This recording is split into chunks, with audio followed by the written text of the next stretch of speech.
So what we have here is my very first 555 timer circuit, and really its only purpose is to demonstrate how a capacitor charges and discharges. So we have the 555 timer over here, that's this IC. We have a capacitor coming off a control, that's just to keep the voltage regulated, that's up top here. Then down here we have the charging capacitor, and it's charged through two resistors, but it discharges only through one.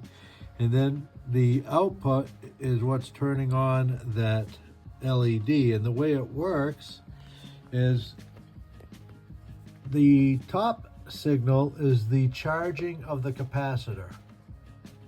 It charges up to 2/3 of the voltage input and then discharges down to 1/3, and then charges back up and then back and then just charges. The signal below in blue, that's the output, which is just on, off, on, off.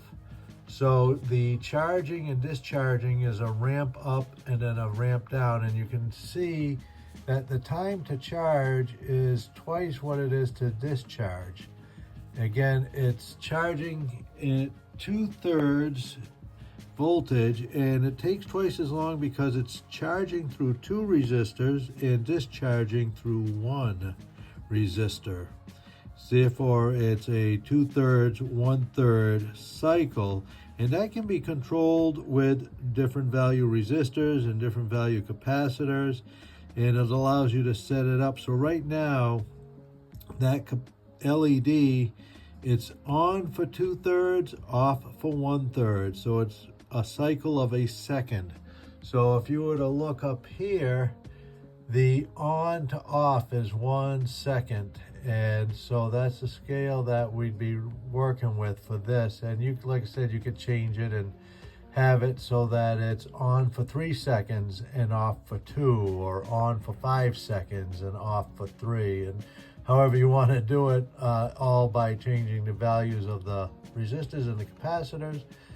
For me, the exciting part was actually getting my scope to show exactly what is displayed in this book, which I'm working out of. And let me find the page. And so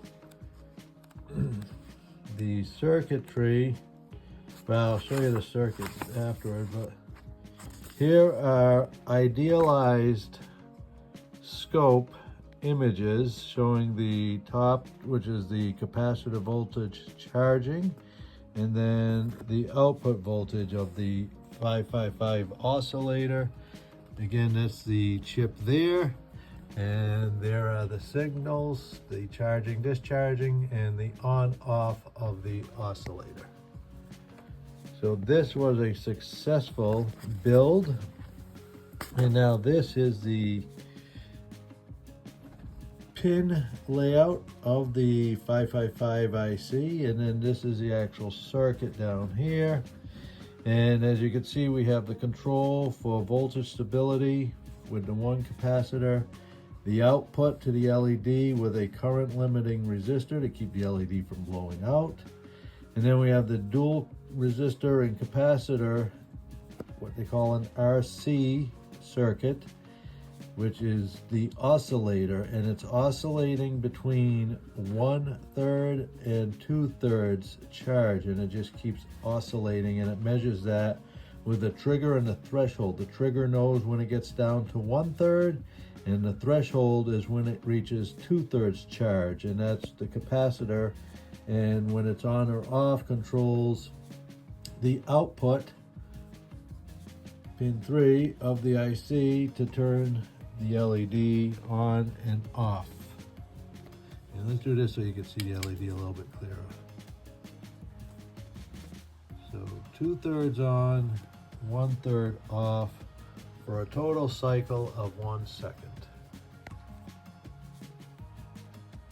So I have just turned the switch off on the circuit design, because there one difference in the charging is when you turn the circuit on for the first time, because it's actually starting to charge from 0 volts up to the threshold, the 2/3 of the input voltage. And my input voltage right now is 5 volts. So it's going from 0 up to 2/3 of that for the very first time. But then when it discharges, it never discharges more than 1/3. So it never goes back down to that 0 point, and that's displayed very nicely in the top bar here. So there's the big charge, and then you can see it never goes back down to 0.